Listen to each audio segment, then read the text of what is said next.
All right, we are ready to get going.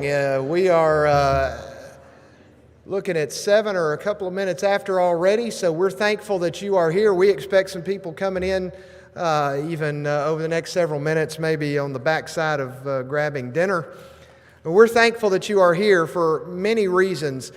I want to tell you, this is a special lady if you don't know that. Now, let me just see. Raise your hand if you already knew that. Yeah. So I'm not informing many people, but if I am informing you, you're not going to need to be informed much longer. She's going to show you that, and you're going to be able to say the same thing, and then you'll be able to tell other people. If you're from another congregation, I want to encourage you to consider having this dear lady at your congregation for whatever group is possible there. This is not her first time to do this. And everywhere she goes, she makes tremendous impact over the years. I first met this family because many years ago, I went to school over at Lipscomb and wound up graduating. We were in the same class with a young man named Dieter Spears. And I first heard of the family story, Dietlinde especially, from him. And then a few years later, my mother got really interested in this lady and hearing her story and hearing her speak and reading her books and so on. And the more I learned that she was really no stranger. Word about her had gotten around, and they were right. She is a fascinating lady, a strong lady. You're going to understand why if you haven't heard before. A respected lady. Christian lady. It's a great family. She and Raymond, longtime members here at Creve Hall. We're grateful for them, grateful to call them friends. So she's going to speak. Her presentation time will be about an hour, and then we will take some questions briefly. We'll take a few questions. We want to be mindful of our time because down the hall we've got refreshments, and she has some things set up there. You see some displays here, some things that have been on the screen as well, but she has other things set up down there, and those will be ready for you to view, and those are additionally fascinating, and her books are down there also. So all of these things you can ask about, and when you get down there, that might breed some more questions that you have for her. I'm just glad you're here, and I'm glad that she's here, and let's start tonight with prayer before she speaks with us. Father, thank you for this day and all the opportunities that have been ours to enjoy, and this is one of those. This is indeed an opportunity. We're thankful for it. And Father, we're thankful that she has agreed to it. Thank you for her willingness to do this. And we know that in the countless times that she has gone through this information and met so many people and many new people from time to time, that she has had tremendous impact through each one of those episodes, each one of those visits. And we know that's going to be the case tonight. Thank you for her life. Thank you for her faith. Thank you for the evidence that she brings to those things, to that faith. And thank you for her family. Thank you for this opportunity. Bless us as we're together, and for those that are traveling here now, and bless us all as we travel home later. In Jesus' name, amen. This is Dietlinde Spears.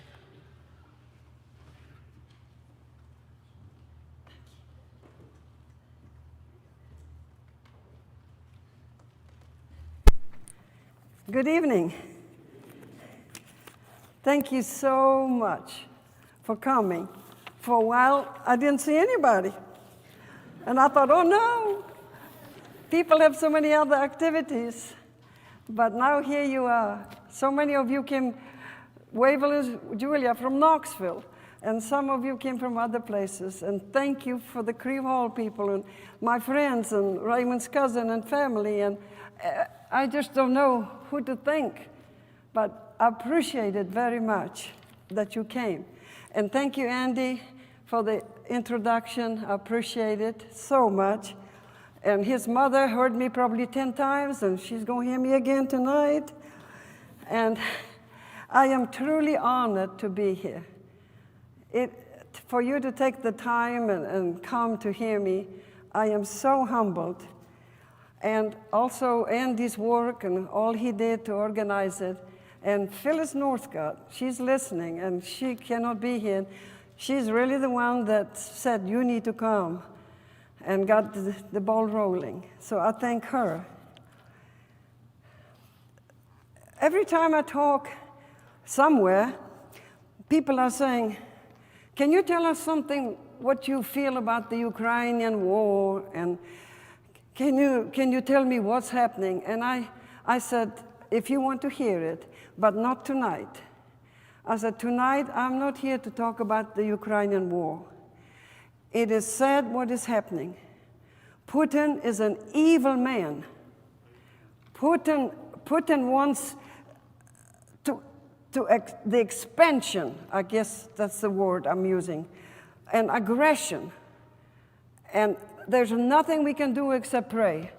I've lived so much time with suffering from the Russians, and I have never trusted the Russians. Even so, when we had a peaceful time with them, I never trust them, and I never will.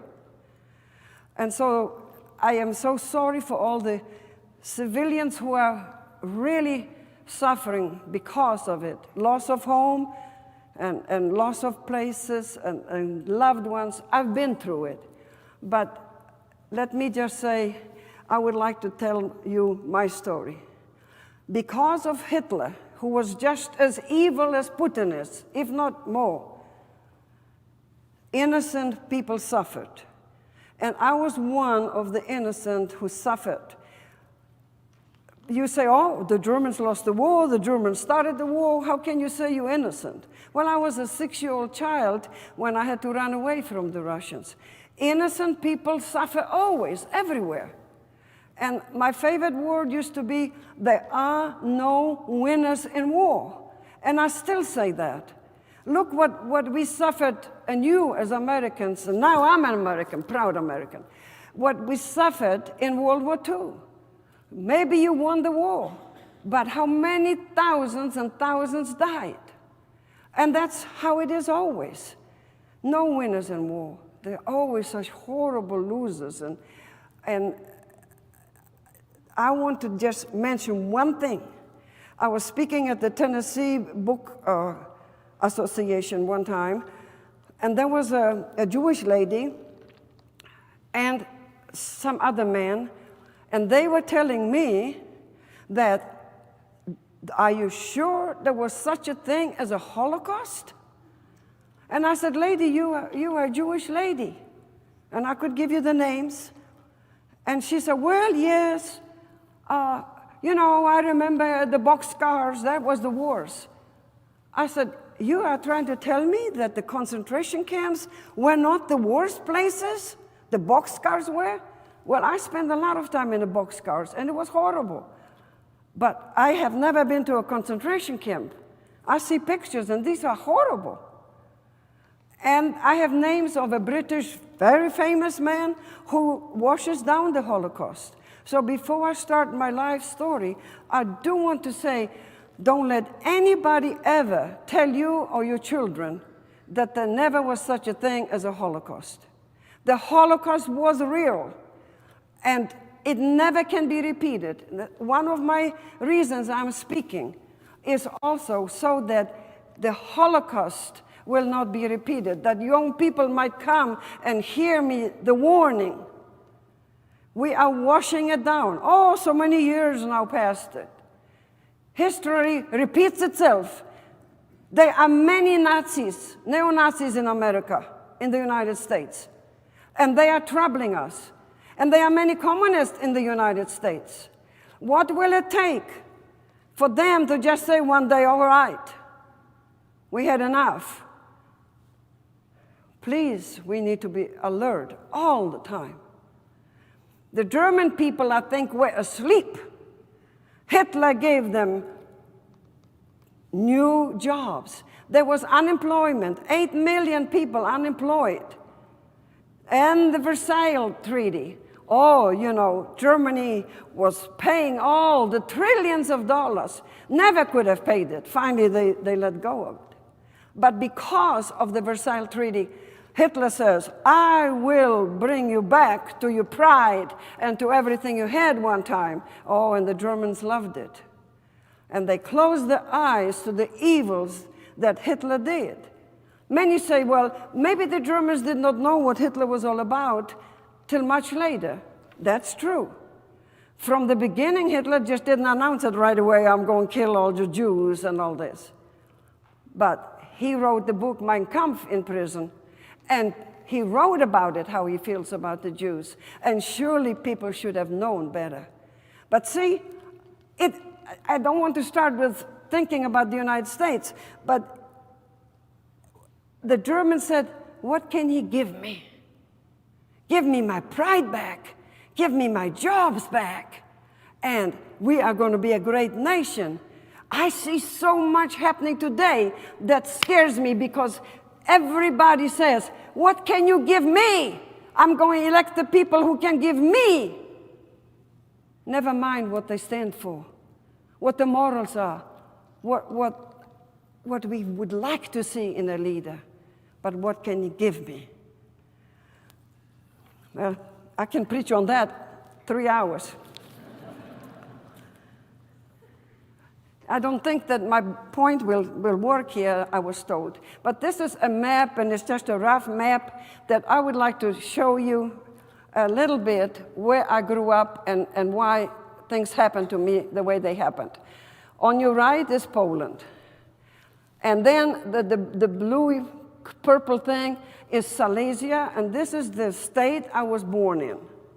I was born in April, and the World War II broke out in September of 1939. It was Germany, as far as I can research it. It was Germany from the 1100s, then maybe it changed hands for a little bit, but most of the time they were always Germans, ethnic Germans, and was called Germany. Then you see East Berlin and West Berlin. Another thing people don't know is when all this happened with the building of the Berlin Wall, many people think that Berlin was in West Germany. The sad part was that a half part of Berlin, West Berlin, was located in the communist part of Germany. That was where all the trouble started later also. When I was living in Silesia, close to Czechoslovakia, we had a good life. How can anybody have a good life under Nazism? Well, when I speak to small children, I say, well, if your dad is in charge of this or this, and you are with him, then you have a good life. But if you oppose him, then you are in trouble. That's how it was for us. My father was a Nazi. He was a high government official. And so we had a very good life. I wasn't afraid of Hitler. I grew up with the portrait of Hitler greeting me every morning in the living room. Military people in and out in our house. And indoctrinated. My father was like a National Guardsman. So you might say, oh, was not everybody who was a Nazi an evil man? No. Some just joined a party. Some joined like we have parties. Some joined because either you were a teacher or you had some property like my family had, and you needed to join the party. Did my father believe in the ideology of Hitler? For many years, yes, like everybody else. In 1933, Hitler was at the zenith of his power and was elected 98% with the population. Why? Germany had splinter parties. There were so many splinter parties. The strongest of them were the communists. And lots of people were afraid of communism. We already knew what communism looked like in Russia. Now today, so many people don't believe that communism is so evil. Don't let anybody tell you that there is much good in communism. Oh, like in China, they might have gotten food where they never had before, and they have some schooling, but they are not free. remember the stories. Till several years ago, they were not allowed to have more than one child. And no freedoms. Communism does not give you freedom. I have talked to young people and they said, oh, what would be so wrong with socialism? I said, do you know what socialism is? What it stands for? Well, you know, I could have a free education, and I have housing that doesn't cost much, and buses don't cost much, and I have free medical insurance or no insurance, but social medicine. That wouldn't be so bad. We need to inform our young people. There's nothing good under communism, even socialism. So I lived there, but I was happy for 6 years because I was on the right side. We had every kind of wonderful food, even so there was a depression all over. We still had wonderful food, the best toys, and just a wonderful life, peaceful. Nobody bothered us. The war was not close to us. Oh, they were bombing London, and they were bombing maybe German cities like Hamburg, and maybe other cities, but not our little towns. I loved living there. We had excursions and people who respected us. The only thing I remember that my father ever did that I think he was really a little pro-Nazi was when somebody didn't greet you with Heil Hitler. When somebody said, good morning, sir, he didn't like that. He said, we say Heil Hitler here. But other than that, my father helped a lot of poor people, and maybe I don't know everything. I grew up after the war, everything was hushed. I'm slowly finding out a few things. But I would like to believe that my father was never one who hurt anybody or literally put him to Auschwitz or to any of the concentration camps. And there were many like that. Many Catholics, 20% of Germany was Catholic, 40% were Lutherans, and some of the conservative churches, like Dietrich Bonhoeffer, who was in on the assassination attempt of Hitler. They opposed Hitler, but many of them went all along because Hitler didn't show his true face till much later. Once Hitler was in power, if you objected him or said anything against him, you either went to the concentration camps or you were shot on the spot. But for me, Nazism was a wonderful life. It all ended when the war escalated. The Russians were coming close. The British were bombing us. The Americans were bombing us. And it ended for me. We had to spend hours in the shelter. Many times, half asleep, 9, 10 o'clock, 2 o'clock in the morning. We had to be awakened and go downstairs to the air shelter and stay for hours. You heard the bombs falling. We had to have everything dark. The basements were stifled. Children were crying. Sometimes the pressure was so bad, children's ears were bleeding. But then, once the sirens cleared it, said, okay, everybody out. You ran quickly to the store. Some children even went to school. And I was happy again. And that lasted from about October 1944 till January of 1945. In 1945, my father said, the Russians are too close. You need to escape. Where do we go? What do we do? Run to Czechoslovakia.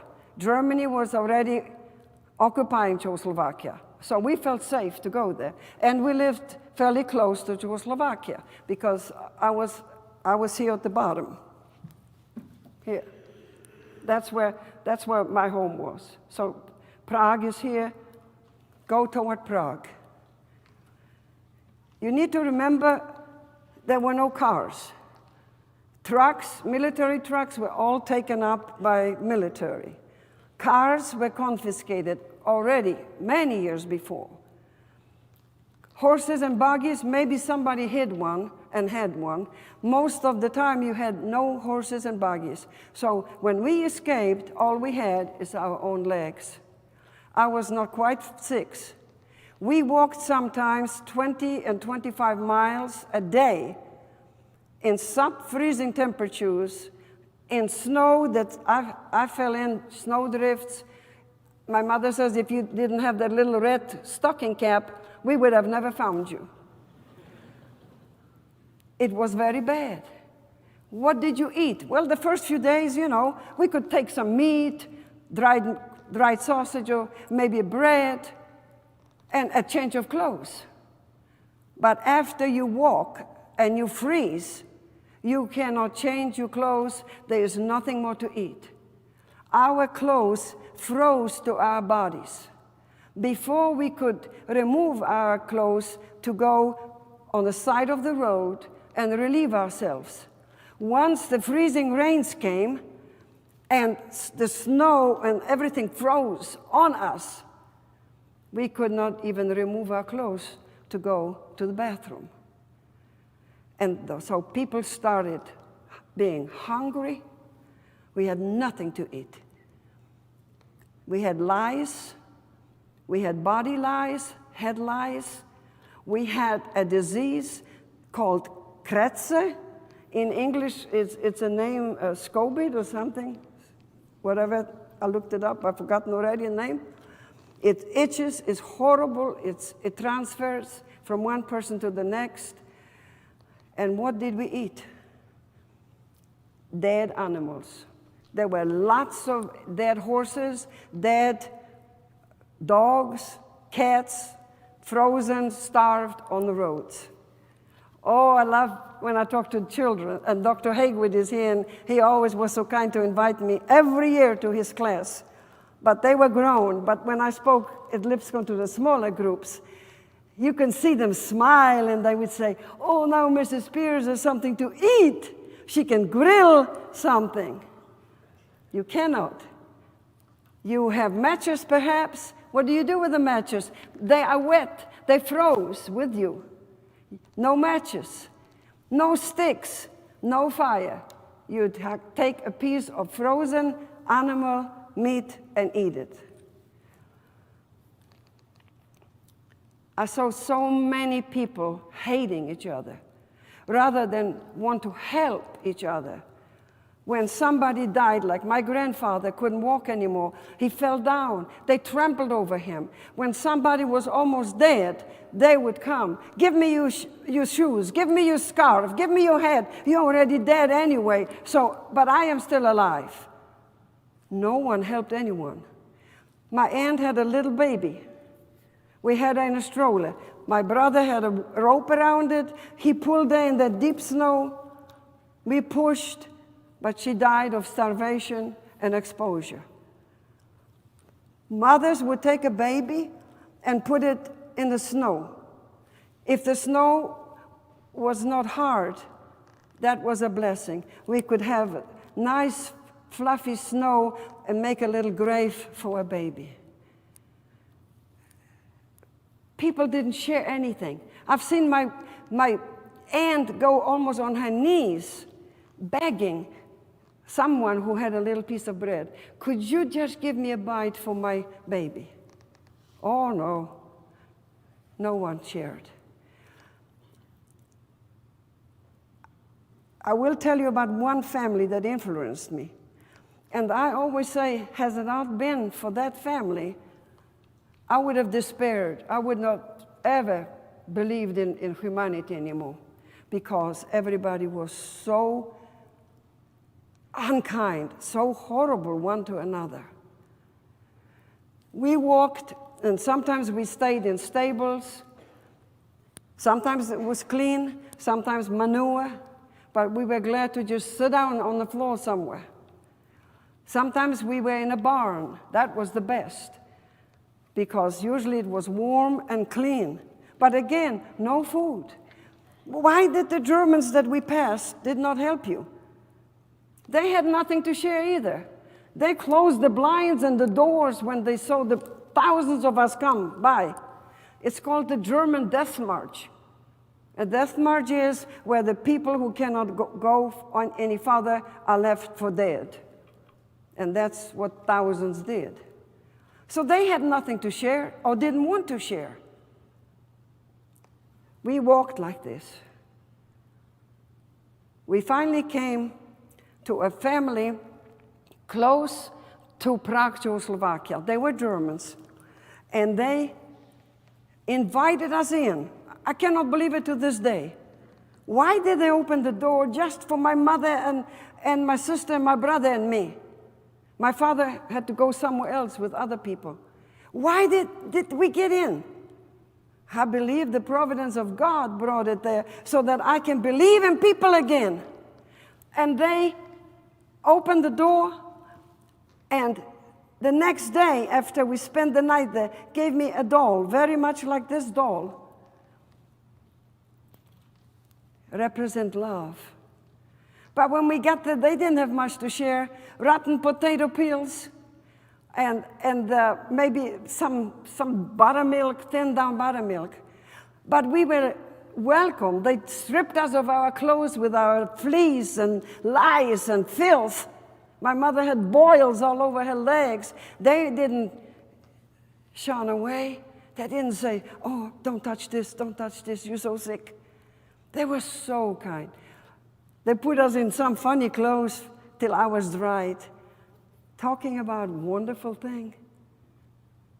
And then in the morning, they fed us a little bit and gave me that doll. And they didn't have to say, little girl, this represents love. Don't ever forget we loved you. I knew, and I know it to this day, this was love. I lost the original doll in the snow. But many years later, 15 years later, when I came to West Germany and saw this doll, I knew immediately that's the doll, just like the one they gave me, because I had it in my mind. After this, we came to Prague. In Prague, the Germans said, well, what do we do with the thousands of people? Well, put them in castles. So castles, some rooms are not quite as large as this, but some are half the size. So they put 200 people in, close the doors. Sometimes families were separated. Go again. Did they give us a pillow and a blanket? No. But we were so glad to be out of the snow, the sub-freezing temperatures, sometimes minus 20 and 22 degrees. I had frostbites on my forehead and my feet. And oh, it felt great to just sit down. Once a day, they did feed us some soup. And because we were so diseased, we had typhus and cholera from all the filthy things we drank and ate, the snow and all. So they didn't want to come in. You either lived or you died. We had ropes. They brought some buckets, and we pulled the buckets through the windows, and in that bucket was soup. And many times when we waited for a bucket so that many people could relieve themselves and no buckets came, they used the same bucket that we just had soup in. When people died, you designate a corner for human waste, for dead bodies. Once a day, you tied your loved one on the ropes through the windows. You try to be so careful. That's your loved one. Don't let me hit the floor, the ground. And yet you hear, Dad! There goes my uncle, my grandfather. Once a day, but all the other time you sit there with a stench, hungry, full of lies. But my mother one day said, they did give us some combs for our lies. So my mother calmed down her lies, and she said, wow, I have today 21. Well, somebody heard and says, I got 28. Wow, you're the winner. You have more than we have. And then they even invented, think about that, invented games with lies.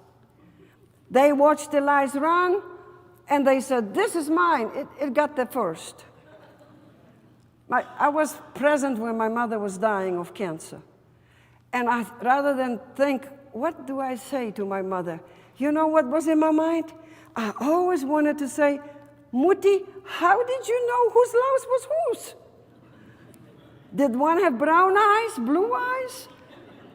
It didn't matter. The crazier you were, the better you survived. POWs will tell you stories, and you can read stories about POWs in Vietnam War. They said that the crazier they acted, the better they survived. So I say to God, thank you for the fleas we had and for the lies. You're all familiar with Corrie ten Boom's books where she says, thank you, God, for fleas. Well, I never read Corrie ten Boom, and I wrote my book, and I said the same thing. Thank you, God, for lies. They saved us. And then I couldn't wait till maybe one day we can just go out. And sure enough, you either died or you survived. They opened the doors. They said, you can walk in the garden. I saw a little house in a distance when I tried to look through the bars and all. And I always saw a little girl playing there. I think she was the gardener's daughter. I said, oh, I cannot wait to go out there and play with her. Well, I was able to go out. I rang the doorbell. They saw there was this little, they call her schwabke, cockroaches. There was this cockroach girl, and they had some refuse in a bucket or somewhere, and they just put it on my head. So that was my friendship with the little girl. Finally, in 1945, in May, signs were going up everywhere saying, German people, go home. My father and mother owned 2 houses. And all my mother was talking about, oh, we're going back home to our beautiful homes with the beautiful furniture, all my jewelry. Oh, that's all she talked about. See, there was not much religion in my house. They didn't say, if God brings us there, or thank you, God, that we survived. No, I'm going back. That was the hope. We walked, and we were taken on boxcars. And like Dr. Kranz said, they were terrible.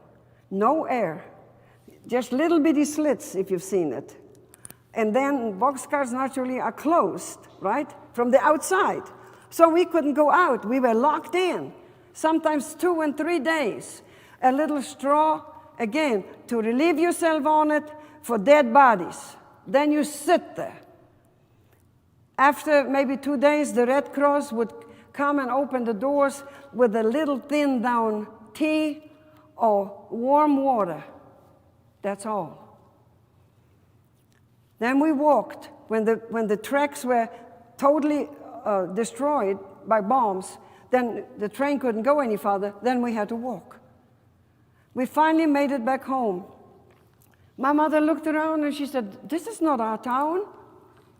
Our houses, one of the houses was quite large, tall. She said, I don't see the house. We're in the wrong place. Well, we were in the right place. Our houses were destroyed. Everything. As we were walking, my sister says, look, Mama, there's my doll and my doll buggy. And my mother says, oh, the Persian rugs are there. They were shaking them out. And my mother says, thank you for saving the things for us. Thank you. They said, these are not yours. They're ours. You left. We never know what happened to our houses. Some say that the Nazis made a headquarters in it, and that's why they destroyed it, to destroy the evidence. Some say the bombs fell. I don't know, but there's nothing there now. I was privileged to go back home for the first time after 40 years when I was 59. And I saw nothing, just a plain ground, nothing on it. They cannot sell it because it really belongs to us. They cannot do anything with it. But now what do?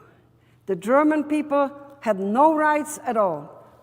Stalin wanted 200 miles of his choicest parts, as you see, Poland, and then adjacent to it is the Soviet Union. Stalin said, I want, at the Potsdam conference, there was a Yalta conference where they decided what to do with the Germans. And then there was the Potsdam conference where they divided Germany in 4 parts. But till that happened, Stalin said, give me 200 miles of Poland. I want that land. Roosevelt and Churchill says, yes. Anything to appease Stalin. He got what he wanted. What do we do with the Polish people? Well, we're going to move them to Silesia. The Germans don't own that place anymore. So when we got back, the Polish people were greeting us. And we were, again, the Schwabe, the cockroaches. They lived in houses which were not destroyed. We lived under bridges, like homeless people today, wherever we could find shelter. Finally, my aunt owned a bakery, and the Polish people who moved in there did not know how to operate the machines to make bread. And they asked my aunt to come and gave her a little bitty servant's room upstairs. My aunt invited us, 14 of us were there, in that one little kitchen, tiny kitchen, and 1 bedroom. And you thought, oh, now I have a place to live. Maybe we can find some food. Well, the Russians were there. They came and raped. Every night they came. We were not allowed to open the doors. They raped my aunts. We dressed my sister, 14-year-old sister, in boys' clothes so she would not be raped. They came with the flashlights shining in your eyes and give me. You have a watch? They took the watch. They call it chassis. We want chassis. They were so ignorant. That little bakery had an indoor toilet, but you young people don't know what it looks like, where the tank was on top and you had a string you pulled and then you watched it. Well, one day the Russians came and they said, I'll bring you potatoes and I'll give you something if you prepare them for me. My mother says, sure. Well, we need to wash them. So she was ready to go outside to the pump to wash the potatoes. They said, no. They threw it in this commode, flashed it. They said, oh, they'd be downstairs. They ran to the basement looking for the potatoes. Later on, when the Americans were so gracious and sent us care packages, and again, I am grateful to General Marshall, who was responsible for the care packages, because there were some Americans, I have the names if you want to, they wanted to annihilate Germans, totally, give them nothing.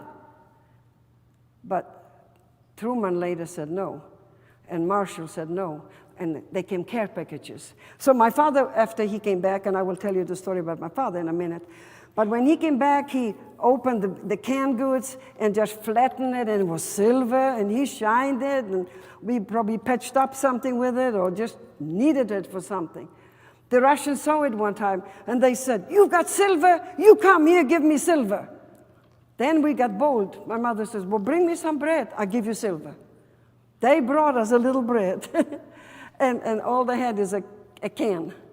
They were that ignorant. This was so many years ago. You have to remember, the Soviet Union is a vast country, and the soldiers who came from all these vast countries. They've never seen anything. They knew how to fight and how to rape. When they got into Berlin, Stalin said, every Russian soldier must rape a German woman. They were raping them in the winter, sometimes the children next to the mother. They stripped them of their clothes. The woman, was so sick or exhausted from gang rape sometimes, couldn't get up and froze to death. And the child probably died also.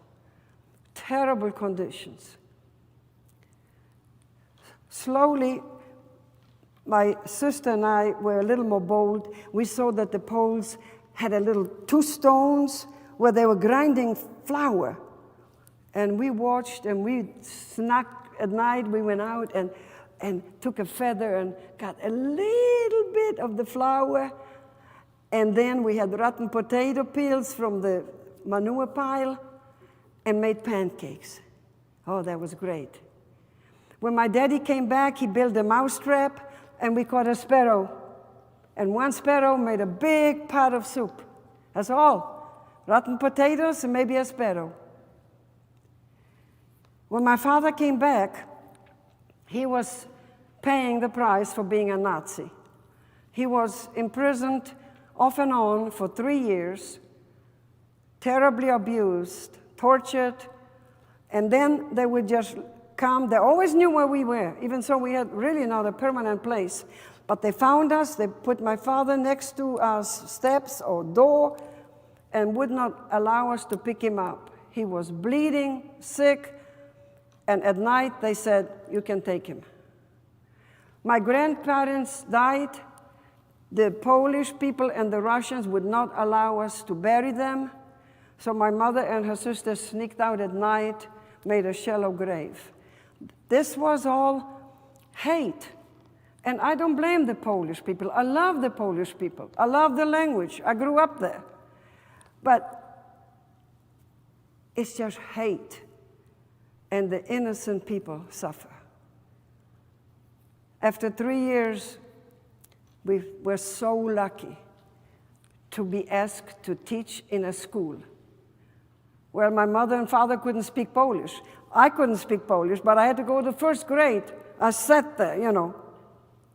There were no tutors for me, young people. Nobody cared if I understood the language or not. You learned, that's it. My sister went to school and she couldn't understand anything, and they called her Spionca Królewna. That means sleeping beauty. Because they would call her name and she stood up, couldn't understand anything, and she sat down again. But for some reason, somebody knew my mother knows how to cook, and we got to go into a school building. My mother cooked for the children. My father was a janitor. Hard work. We had to do it all, but oh, how glad we were. Now we had soup once a day and a little extra food. That didn't last long. Vacation time came, and they didn't pay, naturally. So my father says, we cannot just sit here with no money, 3 months. My uncle was an engineer building bridges. He says, Edward, you come to me, I'll take you. You can come. My father wasn't there very long. I never asked how long, but I know very shortly. And my father was so precise. And there was a big beam that a young man put up there, and it was crooked. And my father didn't like that. This has to be straight. So he told the young man to go. But my father saw the beam swaying and saved that young man's life, but it caught him on his leg, crushed his leg. Gangrene set in. They had to amputate it with a regular saw, very high. He never could walk well. There were no prostheses like today, you see. And my father never was the same person. So we had to move out again, out of the school. And finally, some of my uncles went somewhere else to work and brought my father there. And that is what I call my home. There's a beautiful town in Silesia called Głuchowazy Polish, Ziegenhals in German was a spa, and we moved there, and I lived there for 13 years.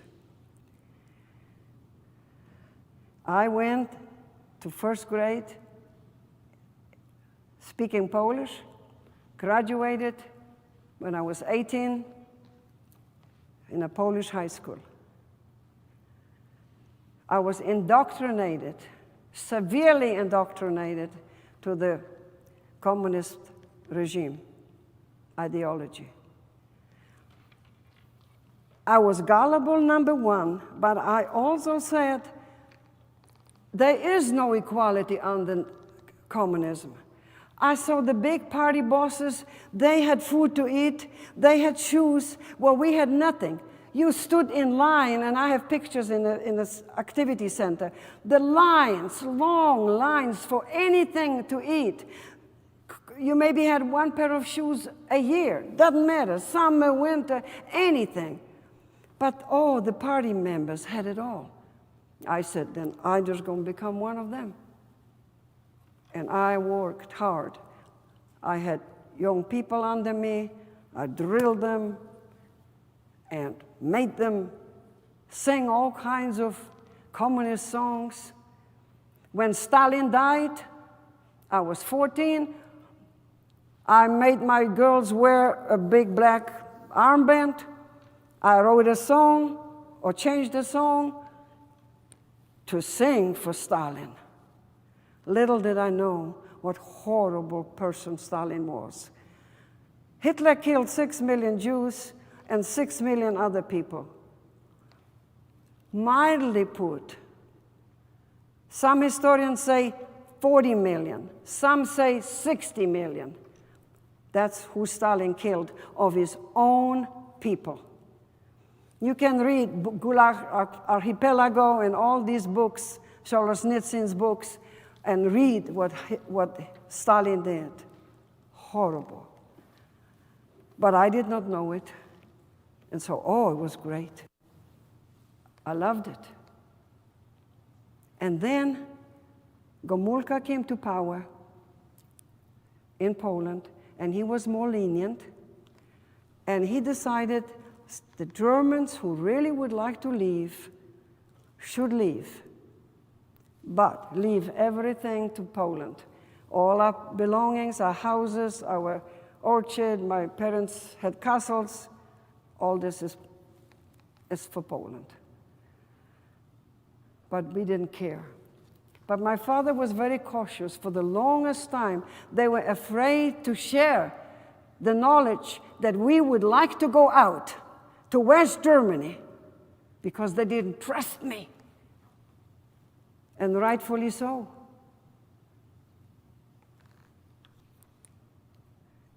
And I was dating Polish men. I said, I'm not going. Then I thought, well, maybe I'll go with my family. I'll take them and I come back. Did not believe anything that I was told about the West. These are lies. That's what I believe. See, we had no way to hear it. No television, no radios, nothing. You were punished severely when they found that you were maybe listening to an American or Western program. So we were indoctrinated all the way. KGB was behind me everywhere. I went one time with my friends to the Catholic religion church building, and the KGB knew it. You are a leader of the young people. You may not worship. Okay? Sorry. No. One day I was in a library. I picked up a book. I did not know what it was. It looked good to me. I thought I'll read it. The KGB was already there. Why did you pick this book? I don't know. You're not allowed to read this book. And that was our life. Anything you did, you were scared to death. You did not trust your neighbor, and many times you did not trust your husband, your children, nada, nothing. And so my parents didn't trust me.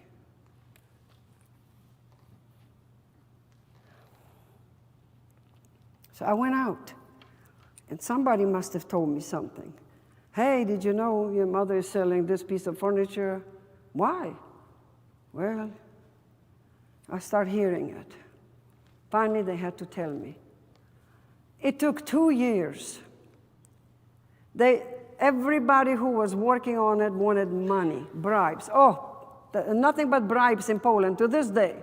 Everybody wants bribes. We just kept on giving them. And finally, the day came, we were allowed to go.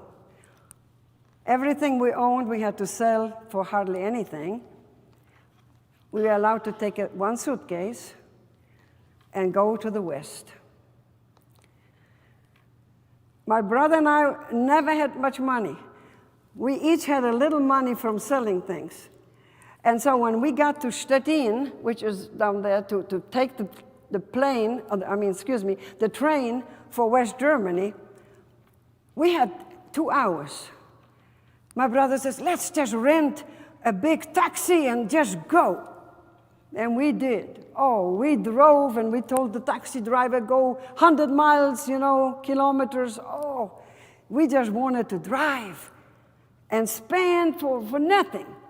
Ballpoint pens that we paid so much money for, came to America and came to Germany for 10 cents you buy one, But we thought we were big and almost missed the train. And can you imagine my mother? She whipped us with everything she had in her hand. And I know now why. We had nothing to go back to. No apartment, no furniture, nothing. Had we missed the train, we were there for nothing. I found out later that supposedly a boyfriend that I liked, that was so helpful. But every time he took us to the train station, I said, Richard, why did you move my suitcases? Oh, well, it's better. I get it when the train comes. He wanted to detain us. He was spying on us. They really did not want us out. But we made it. Now we are coming to West Germany. Oh, how wonderful. My mother got a banana. Never had one since the war started. I tasted it. I said, it's awful. Coffee. The Red Cross came and greeted us with coffee. Oh, coffee! We had nothing but, what is the other coffee not bean coffee, what is it called? Hickory things or whatever. Never had bean coffee. All this, and beautiful German music. How wonderful to be in the West. The East Germans still stripped us of everything we owned, and that's a different story. I just cannot go on much longer. But when we were in the West, we came to what I call my concentration camps. 3 days in one place. They looked for lies. They jerked my mouth open. They gave me shots. They pulled up my dress, never said, excuse me, can we do it? Very badly treated. But we were in West Germany. We got a new name. I didn't tell you in Poland, my name, Dietlinde Degenhardt, was changed to Eleonora Piotrowski. I never went by that name. I did go by Piotrowski because I had to. You see my passports here? All Piotrowski, my Polish passport. But I told everybody, hey, I have a new name, let me show you. I had it hidden up there. I said, I think my name is now Eleonora. Oh, Polish names. That's who I was, a little German Polak. But I went by Linja. Dietlinde, they shortened it to Linda, Linja. Oh, great. That's who I was. That's how I grew up. Now we are in West Germany. Dietlinde, speak German.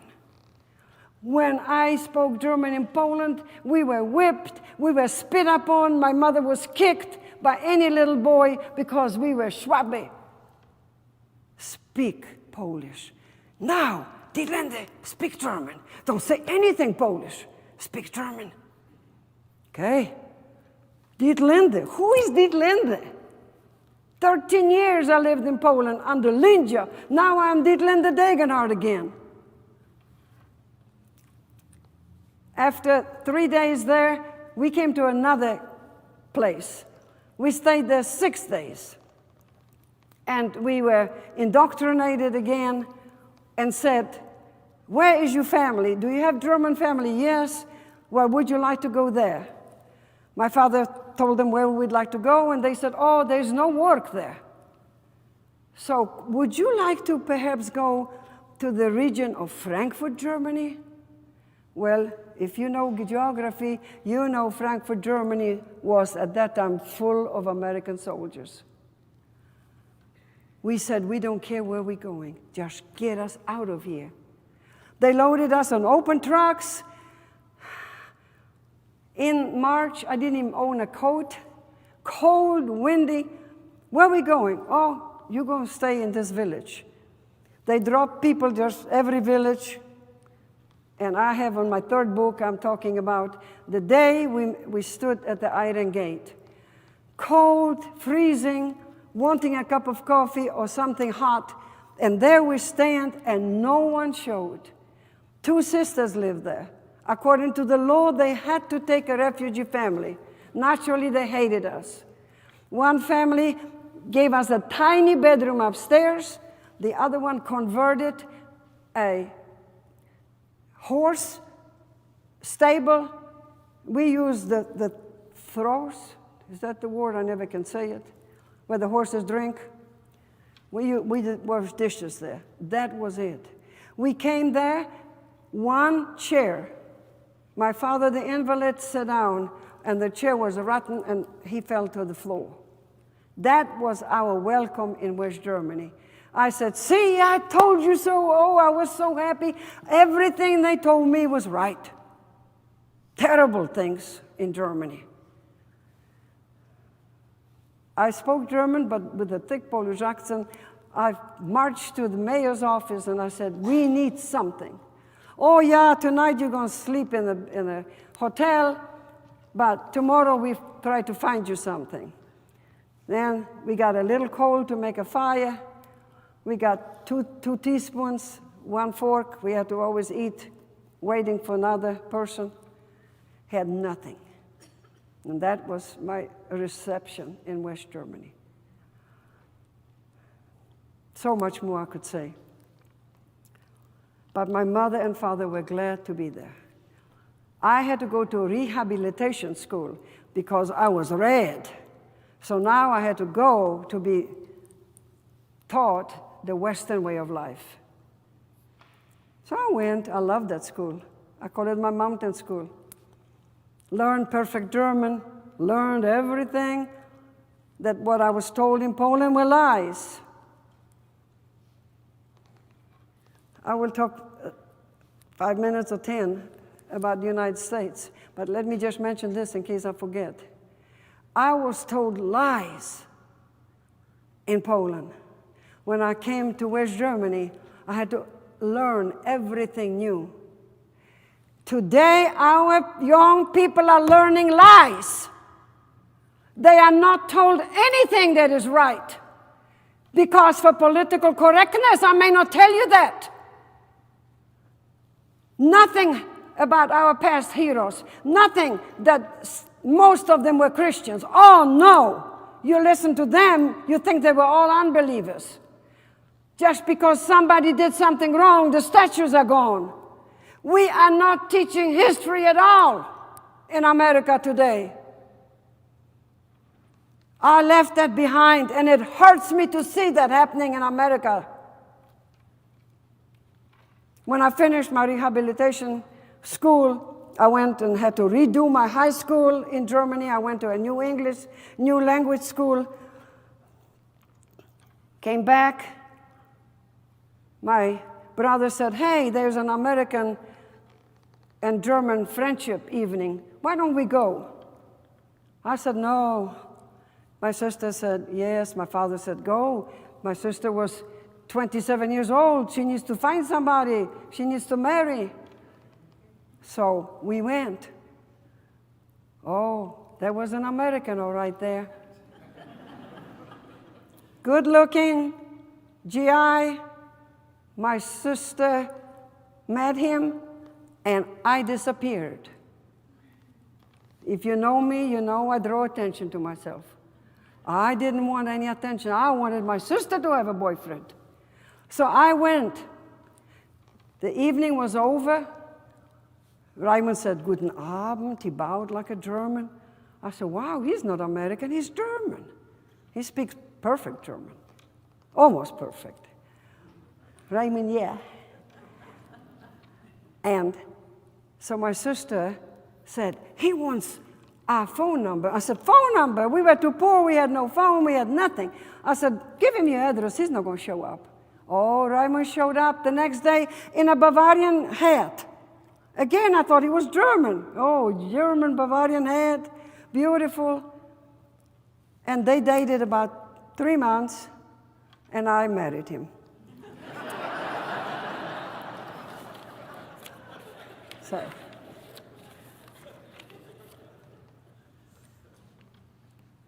it was the providence of God, because I just came and adjusted in Germany. I learned the language, I redid my schooling, and now you're telling me, come again, leave my home, leave my close-knit family, and go to America? No, I didn't want to do that. But if you know Raymond, he is like a steam machine. Push, push. Every time he just would say, we're going to get married. No, we're going to get married. One day he had this big idea. He said, you know, we have a party, and they do not allow anybody to come except for engaged couples and married couples. So why don't we get engaged? Let's go look at some rings. Well, we was engaged. Do you think that after I had sense to think, what am I doing? I'm going to America. No, never flown, never been anywhere. Behind the Iron Curtain, you were not allowed to go anywhere. What am I doing? But we were refugees. And in West Germany, when I wasn't a Christian, so I danced all the time. I love dancing. So I danced. Do you think that they came to ask me for a dance? No. I was a refugee. They mistreated us. And finally, after 3 years, we finally were accepted, thinking, well, those people are okay. They're not so stupid. They're nice people. So you think that now, when I thought about it, I would go and say, I do not want to marry. My mother was so thrilled, and my father, we had the biggest newspaper clipping. Dietlinde is engaged, to be married. I couldn't do that. I said, no. They would say, see, I told you. No American would marry you. God's providence brought me to America. That's the best thing that ever happened to me. I love the United States from day one. I've never seen a huge refrigerator. I have never seen automatic coffee makers, electrical appliances. Oh, Raymond told me, when you wash clothes in Germany, you have to scrub it and all. You just come to America, and my mother puts it in a machine, goes watches TV, and takes them out and puts them in a dryer. I said, in the dryer? Why do you put it in a dryer? It's hot in Tennessee. Why don't you hang it out? No, we don't do that. I stayed by myself hours after hours. Raymond was in school at Lipscomb. Raymond worked 2 jobs. His mother worked. His daddy worked. And I sat there. The blinds had to be closed because, the sun is coming in. In Germany, you know that there are couples here who know it. Everything is wide open. Windows open. Doors open. I was locked in. Nothing. Couldn't understand much English. Sat there. I was afraid to open the refrigerator and get something to eat or drink because the refrigerator, the big ones go, shh. They make some kind of a noise when you close it. one time I did it, I thought, oh, I broke something. So I stayed there till 5 o'clock, hungry by myself. But I still loved the United States. It was like a utopia to me. I never heard anything about abortion, same-sex marriage, people living together. They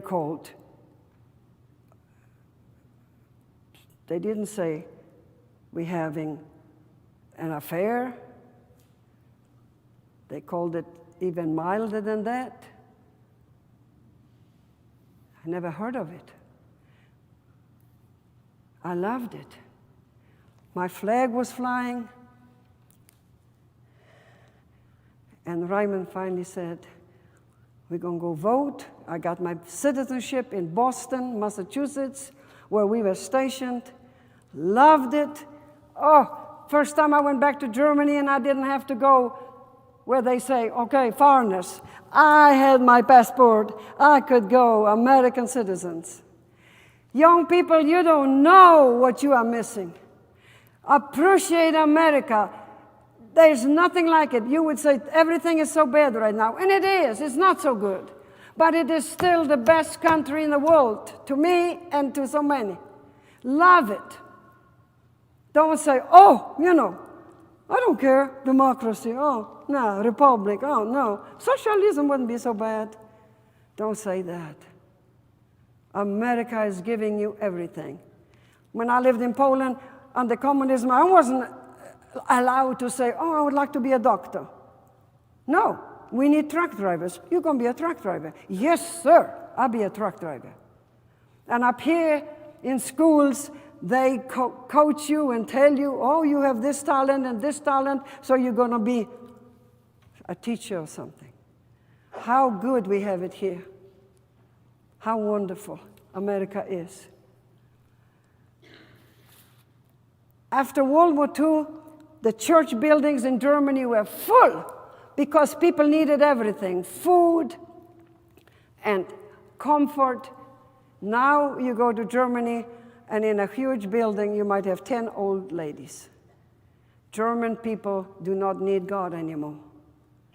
I see it happening in the United States. It's still amazing to me with all the church buildings in Nashville, Franklin, and around it. People are still going. But do we live it? We are not living our Christianity anymore. And we are losing every day more of our rights because we do not speak up. We are asleep. Just let me get some more. I'll be okay. Teach your children about patriotism. They don't know most of the time who Patrick Henry was, who the signers of the constitutions were. They are not taught that anymore. Teach your children the values. What are the American values that we had? And why is God blessing us for 200 years and more? Because we deserve it? I don't think so. I think it's because we try to still, till recently, live by God's laws. But we are losing it. We're not allowed it anymore. Fly, go vote. Fly your flag. Talk to others. Encourage others. If you know somebody cannot vote, go give him a ride.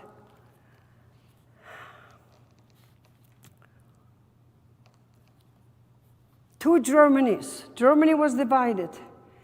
And the two Germans, when they were reunited in 1990, they had the biggest problem. And you know what the biggest problem is? To this day. And it happened in 1990. The lies that the East Germans were told. And this is what is happening in America. Give a few more years and our children will not know anything right. For political correctness. Problems. Today, we are not allowed to talk about facts. Facts of history, facts of anything, because we might be punished for it or corrected for it.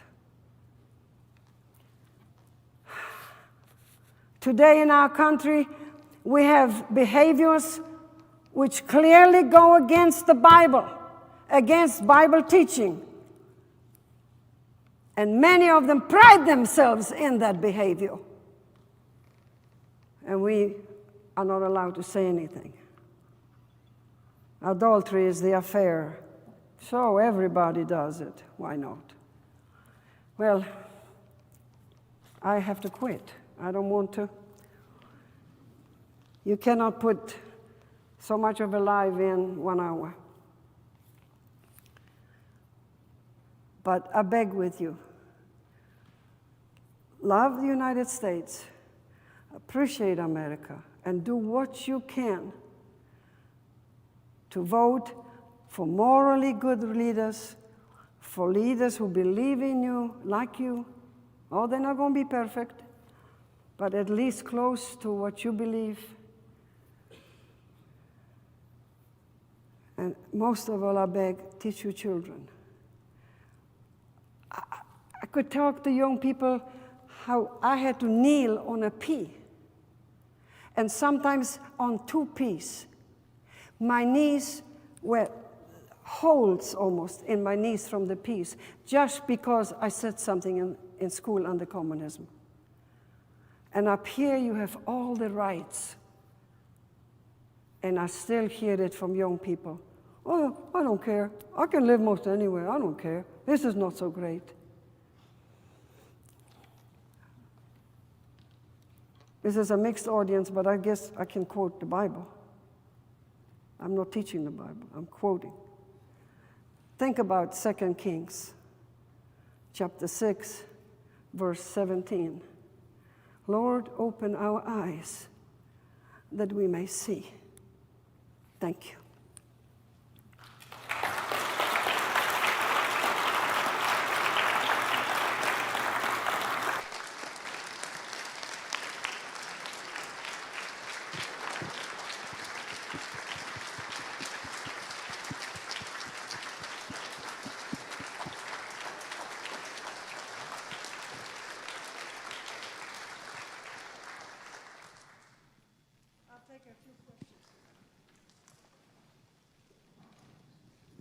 We're going to, just a second, walk this microphone around, and if you have a question you'd like for her to address, please feel free to do so. Just kind of wave your hand at me and we'll get around to you. And so while you're thinking about that, if you had not already been thinking about that for a while now, what question you might already have in your mind, if you need time to think about that, I just want to ask you a couple of quick things.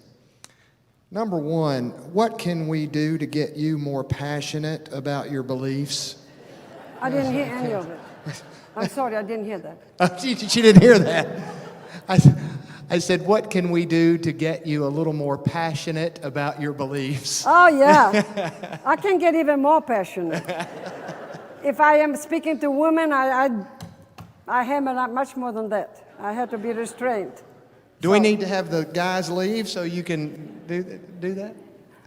I have a question. I couldn't help but wonder, do you find that your favorite Bible verse or favorite Bible verses or passages, if you think about it, have some root in your past experience as to why those passages are so powerful for you or meaningful? Do those mix sometimes? Your past helps you appreciate certain Bible verses more? Oh, yes, yes. See, I had no religion at home at all. And when Raymond came to Germany, when other GIs went to bars, Raymond took me to church and introduced me to the truth. And so, after much study and hard fighting, I was immersed for the forgiveness of sins 6 months before I married. And then, that's the first time I had a Bible in my hand. I never saw a Bible except in the Catholic church building. Those big Bibles that the little altar boys carry from one side to the next. And now I can read it. And these so many passages speak to me. God's providence and that how he brought me out, how he cared for us. And why, I don't know. I still don't know why. I don't deserve it. But, too numerous. Isaiah and Philippians 9, 6, and all these chapters. Wonderful. Certainly connected to that. Do you have, similar to the question about Bible verses, I wondered while I was sitting there, what would be one or two of her favorite hymns, her favorite songs that we sing when we worship? And does that have any root in your past experience? The song that we don't sing much anymore, but we used to sing it, Remind Me, Dear Lord. I hope you know that song. Remind me where I came from. Remind me, dear Lord. Because it's easy to forget. You know, we are so blessed.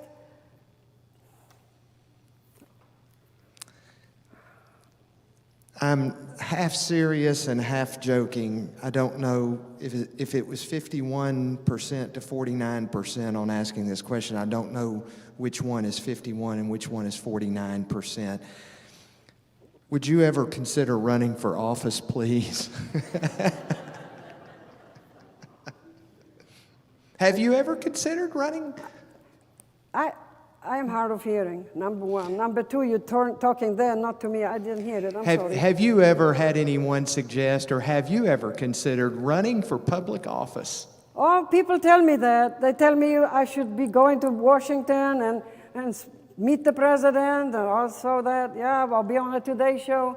I've been a lot on TV in many countries, many states.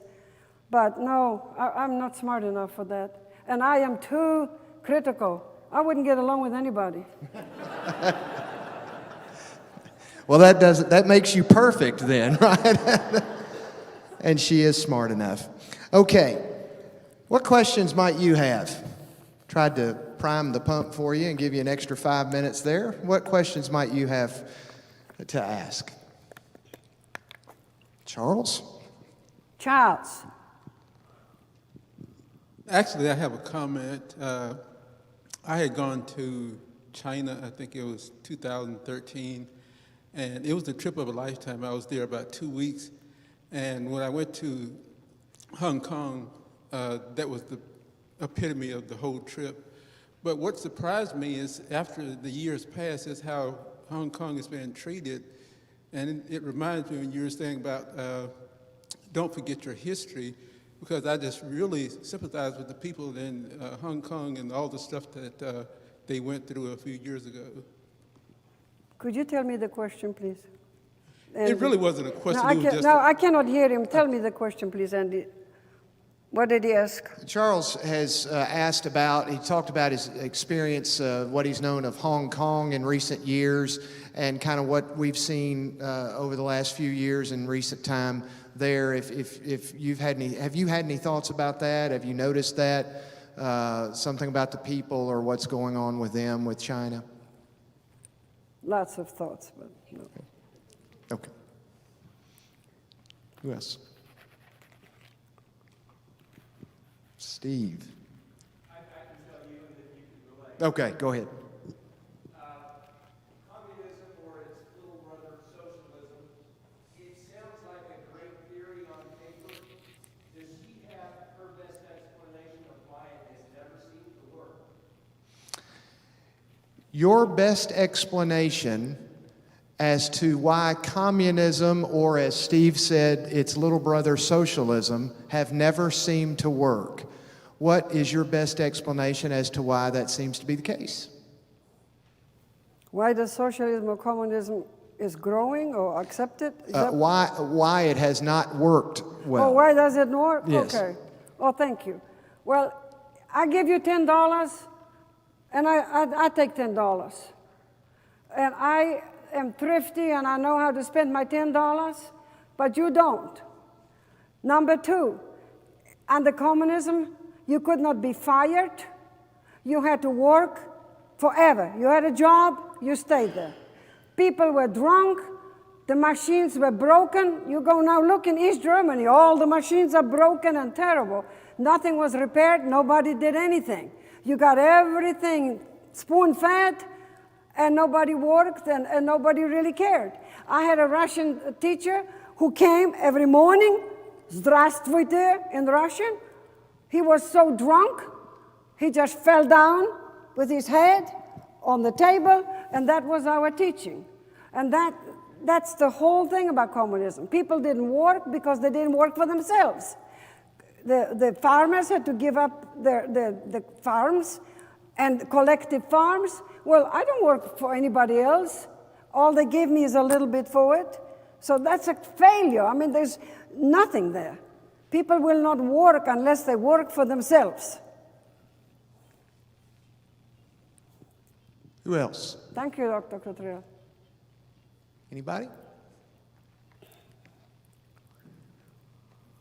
I'll get back here. Thanks. Have you ever done 23andMe or any kind of genetic analysis? I apologize. I'm supposed to wear hearing aids, but I have something wrong with my ear that all the hearing aids fall out. There's a growth in it, and they won't stay in. And so I don't wear my hearing aids, and so I'm sorry, I just don't hear anything. So that's why I'm shouting, so I can hear myself. Let me hold on one second there, Ross. Did somebody have one over here? How aware were the Germans about what was happening to the Jews? What about the Jews? You want to What is she asking about the Jews? When did we realize what was happening? Most people today will tell you they didn't know. But like I said, Hitler wrote the book Mein Kampf, My Struggle, and he said what he feels about the Jews. But Raymond and I looked it up today on an iPhone. All Europe was anti-Semitic. So many people always had something against the Jews. So it was not anything uncommon when it first started. But once people knew that they were concentration camps, but many of them were kept quiet. I read a documentary where the United States and the Red Cross sent people to investigate some of the concentration camps. And they had flowers planted and music playing and all this. And they said, oh, it's not as bad as they're saying. Nobody wanted to believe it. Nobody ever heard of such thing. And so, yes, later on we knew, but you couldn't do anything. Once you objected Hitler, you were shot on the spot or went for years to the concentration camp yourself. But I had a Jewish butcher, and I would say, Mama, where is my butcher gone? Well, we don't know, he's gone. Trucks were full of bones and shoes, and we were taking them to be recycled. But later on, the same trucks were taking Jews to the concentration camps. And when I asked, as little as I was, what are all these trucks doing on my street? We used to play on our street. They said, well, you know, they're going to the recycling places.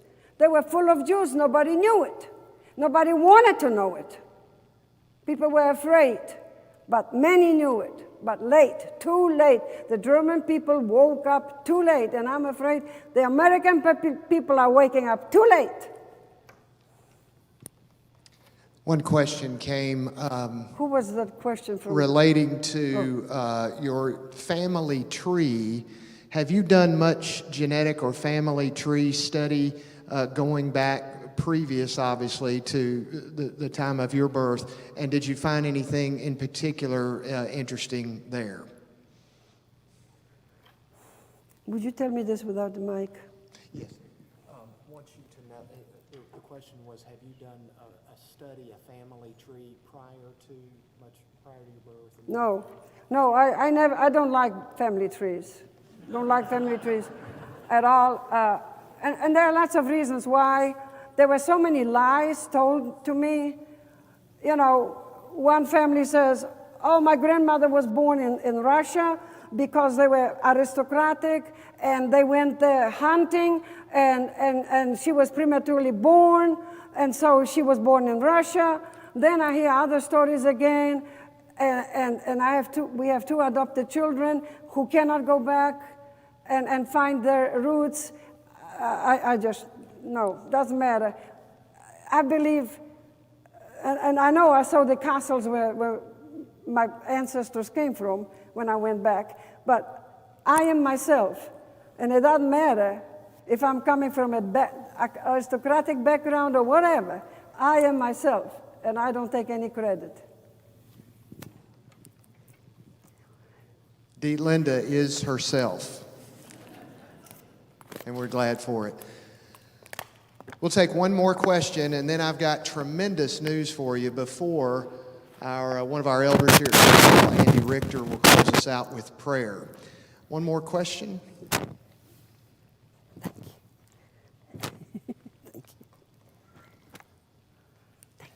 Raymond, where is Mr. Raymond? Mr. Raymond, we want to thank you. We want to thank you for allowing her to go around and do what she does and being in such full support. Your love story sounded wonderful, but thank you, because I know you are her biggest and have been her biggest and best support, and she has had such tremendous impact, and you've had a part in that, so thank you for that. I said I had great news, and that's that I went down the hall earlier, and I want to tell you I saw some peach pie, some pecan pie, some fudge pie, some pie I wasn't sure what it was, but it smelled good. Saw some water, that's not as exciting, and some coffee. But if you'd have smelled what I smelled down there, you'd be headed down there in just a second. So we want to invite you to stay. Everybody's invited for that. And again, she has some displays down there that she would like for you to see, and her books down there. If you have any questions about that, don't hesitate to ask. We hope if you can take a few minutes, you'll stay in fellowship with one another and thank her more personally. Andy Richter is going to come. Yes, thank you, Don. We're thankful for Don and Joey in setting. We've had a lot of people watching online tonight, and we had over 200 in the room. And we're grateful for that, and a healthy number watching online as well. So we're thankful for that opportunity and for the guys setting that up for us. This has been live streamed, so it'll stay, and you can go back and watch something if you wanted to pick back up on a question or something in particular that she said at some point, and you want to revisit that. More importantly, you can tell others to go watch it. Others that did not have a chance to come. Tell them to go watch it. They need to hear this, wouldn't you say? Would you agree with that? Pass that along that they can access that on live stream. Yes? Okay, it'll be on YouTube. Go under the Creve Hall YouTube page, Creve Hall Church of Christ. Don, anywhere else that I should mention? YouTube. Creve Hall Church channel. You waving at me there? Or were you just waving at me? I didn't wave. You didn't wave? Oh, pointing to her. Okay, got you. Thank you. Andy. A couple of closing thoughts. First, thank you all for being here tonight. It's been wonderful. Two thoughts kept going through my mind through the whole evening. First was, if you've ever been to a museum, you've talked to a curator or someone that was volunteering there, they told you what you were looking at, they told you about it. But tonight, we got the privilege of having what I would call living history. We got to hear it from the person who experienced it, not someone telling us about what they heard or read, but what she lived. Thank you for sharing that. The other thought I had is, if you ever have the notion in your mind, the fleeting thought, that, here's a person I'm considering sharing the gospel with, but no, I don't think they would ever believe it. I think you should think of Dietlinde Spears. If we had known her when she was young and looking at her condition, would we have thought, oh, she'll never believe in the gospel? And yet, she did. What a wonderful story. Thank you for sharing that with us. Let's go to our Father in prayer, and then we'll be dismissed and head for the refreshments. Dear Father, thank you so much for blessing us with this evening, this time together, for these words and heartfelt thoughts from Sister Spears. We're so thankful for her sharing her story with us. We pray that it'll impact our lives going forward so that we may be better servants of yours and living for you and bringing glory and honor to you every day. We're thankful for this gathering. We're thankful for the refreshments we're about to eat and the fellowship we'll enjoy with each other there. Please continue to bless us and bless everything we do. Help us constantly to seek you. In Jesus' name, amen.